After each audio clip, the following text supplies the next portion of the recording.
Hi, welcome to YoYo TV. Andhra Pradesh రాష్ట్రంలో రాజకీయ సమీకరణాలు వేగంగా మారుతున్నాయి.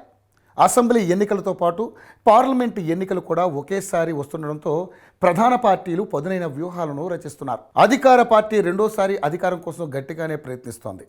ఇందులో భాగంగా అభ్యర్థుల ఎంపికలో ఆచితూచి వ్యవహరిస్తోంది. ఈ క్రమంలో ఉమ్మడి కడప జిల్లాలో రాజకీయం వేడెక్కింది. ముఖ్యంగా కీలకమైన రాజంపేట నియోజకవర్గం సిట్టింగ్ ఎమ్మెల్యే మేడ మల్లికార్జునరెడ్డి బ్యాక్ టు పెవిలియన్ అంటూ తిరిగి టీడీపీ తీర్థం పుచ్చుకునేందుకు రెడీ అయ్యారు.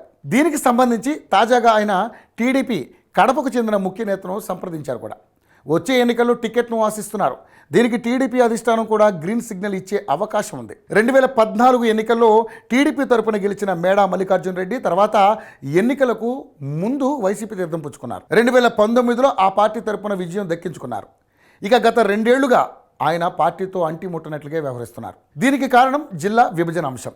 ఇది ఈ నియోజకవర్గంలో భారీ ఎఫెక్ట్ చూపించే అవకాశం ఉందని మేడా నమ్ముతున్నారు. రాజంపేటను కేంద్రంగా చేసుకుని అన్నమయ్య జిల్లా ఏర్పాటు చేయాలనేది ఇక్కడి వారి డిమాండ్. కానీ ప్రభుత్వం మార్పు రాజంపేట కాకుండా రాయచోటి కేంద్రంగా అన్నమయ్య జిల్లా ఏర్పాటు చేసింది. దీనిని వ్యతిరేకిస్తూ కొన్ని రోజుల పాటు ఈ నియోజకవర్గంలో ధర్నాలు, నిరసనలు హోరెత్తాయి. అదే విషయంపై మేడా కుటుంబం కూడా రెండుగా చీలిపోయి ఉద్యమాలు చేసింది.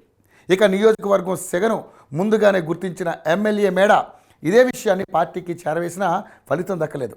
దీంతో ఆయన అప్పటి నుంచి వైసీపీకి దూరంగా ఉంటూ ఉన్నారు.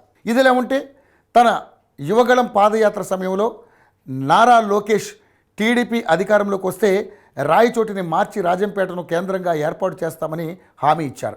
ఇది ఇక్కడ టీడీపీ సానుభూతిని పెంచింది. వాస్తవానికి కడపలో టీడీపీ బలంగా ఉన్న నియోజకవర్గాల్లో ఇది కూడా ఒకటి.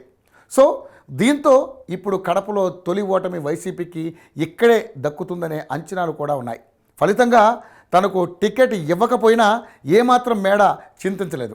కారణం ఎలాగూ ఆయన పార్టీని మారాలని నిర్ణయించుకున్నందునే. సో ఇప్పుడు ఆ దిశగానే అడుగులు వేస్తున్నారు. మొత్తానికి ఆయనకు గ్రీన్ సిగ్నల్ అయితే వచ్చేసింది. గెలుపు కూడా రాసి పెట్టుకోవచ్చని చెబుతున్నారు.